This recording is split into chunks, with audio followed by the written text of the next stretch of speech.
Before I dive into this serious gist, if you are new here, please do me a big favor and hit that subscribe button, and don't forget to like this video. It helps this channel grow tremendously. Now, for my returning family, welcome back. I see you and I appreciate you. So today we are talking about a story that is shaking the Nigerian legal space right now. The case of Nnamdi Kanu has taken so many dramatic turns, and just when you think you have heard it all, something new happens. I'm sure you saw that headline that got everyone talking. Tears in court as Nnamdi Kanu's mother's message was read. Even the judge went silent. It's a powerful headline, isn't it? Now, to understand the full weight of that moment, we need to first look at what is happening right now in that courtroom. Because as we speak, this case is moving at a speed that is hard to keep up with. So let's get you updated on the real-time situation before we circle back to that emotional headline. The Federal High Court in Abuja has set a big date. November 20th, 2025 is Judgment Day. This decision came after the trial judge, Justice James Omotosho, said that Nnamdi Kanu had been given a full opportunity to present his defense, but he chose not to use it.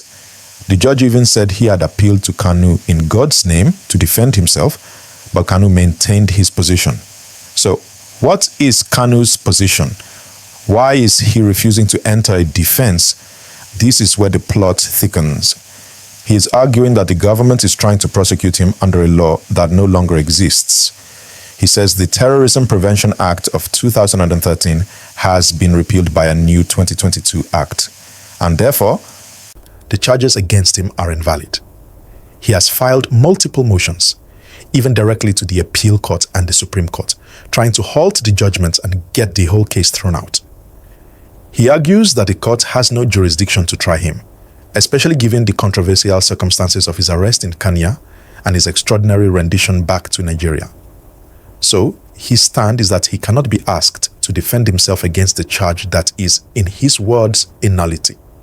Now, my people, this is a very tense legal battle, and it's in this context of high legal drama and stubborn standoffs that we must understand that emotional scene the headline described.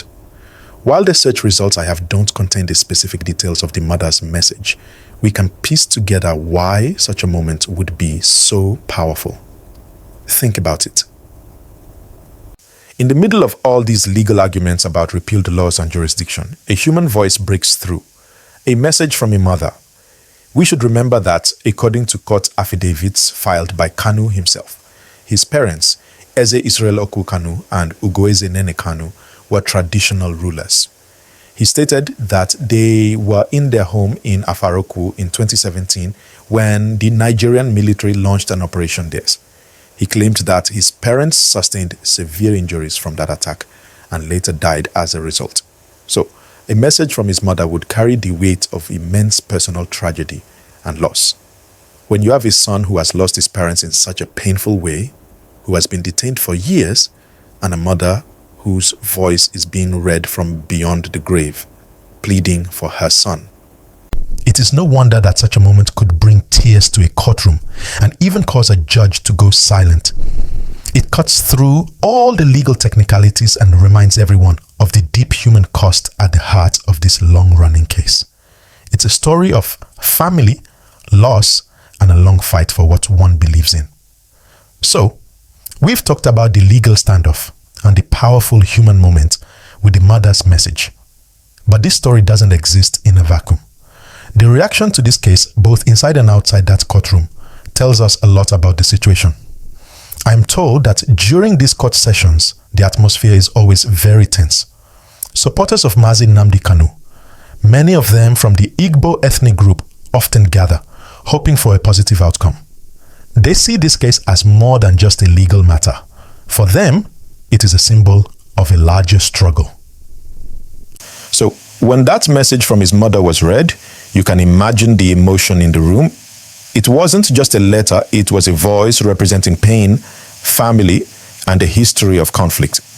It reminded everyone that behind the big political and legal arguments, there are real people with real sorrow. When even the judge goes silent, it shows you that the moment was incredibly heavy. It's a silence that speaks volumes. It tells you that the human heart can be touched, even in the most formal of settings like a courtroom. This leads me to a related talk I want to have with you all. Why does a story like this capture our attention so much? It is because it mixes law with raw human emotion. In Nigeria, we often follow political and legal stories, but when a mother's love and pain are brought into the picture, it changes everything. It makes the story personal. It is no longer just about Nnamdi Kanu, the separatist leader, but also about Nnamdi Kanu, the son. This is a lesson for all of us.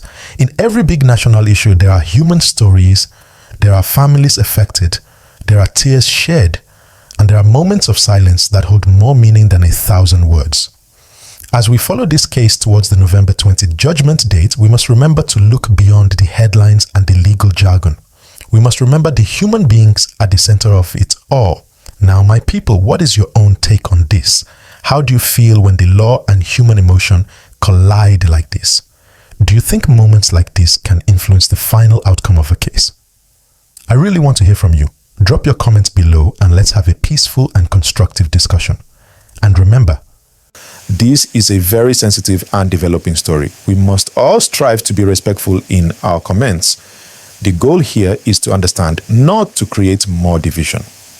All right, my wonderful audience, that is all the time we have for this part. But the gist continues. The judgment is set for November 20th, and you can be sure we will be following it closely. So you need to be ready. If you don't want to miss my analysis when the judgment is delivered, you have to take action right now.